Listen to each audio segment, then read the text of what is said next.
നമസ്കാരം. നിങ്ങളിൽ പലരുടെയും മനസ്സിലുള്ള ഒരു സംശയത്തിനുള്ള ഉത്തരമാണ് ഇന്ന് പറയാൻ പോകുന്നത്. അപ്രതീക്ഷിതമായി യാത്രാമധ്യേ വഴിയിൽ കിടന്ന നാണയങ്ങൾ ലഭിക്കുന്നത് ശുഭകരമായ സൂചനയാണ്. അതിൽ ഏറ്റവും പ്രധാനം ₹1 നാണയമാണെങ്കിൽ അത് സംഖ്യാശാസ്ത്രപ്രകാരം 1 എന്നത് പുതിയ തുടക്കത്തെയും വിജയത്തെയും സൂചിപ്പിക്കുന്നു. നിങ്ങളുടെ ജീവിതത്തിൽ നല്ല മാറ്റങ്ങളോ പുതിയ അവസരങ്ങളോ വരാൻ പോകുന്നു എന്നതിന്റെ സൂചനയാണിത്.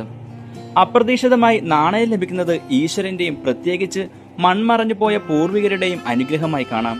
പ്രതിസന്ധികളിൽ നിങ്ങൾക്ക് അദൃശ്യമായ കാവലുണ്ടെന്നും നിങ്ങൾ ശരിയായ ദിശയിലാണ് സഞ്ചരിക്കുന്നത് എന്നും ഇത് വ്യക്തമാക്കുന്നു. ഇത് ലഭിക്കുന്നത് സാമ്പത്തിക തടസ്സങ്ങൾ മാറി ധനാഗമനത്തിനുള്ള വഴികൾ തെളിയുന്നു എന്നതിനെയും സൂചിപ്പിക്കുന്നു. പക്ഷേ ഒരു കാര്യം പ്രത്യേകം ശ്രദ്ധിക്കണം. ഈ നാണയങ്ങളിൽ ചുവന്ന സിന്ദൂരം അല്ലെങ്കിൽ ഏതെങ്കിലും തരത്തിലുള്ള കുറികൾ തൊട്ടിട്ടുണ്ടെങ്കിൽ അതൊരിക്കലും എടുക്കരുത്. അത് അവിടെ ഉപേക്ഷിക്കുക.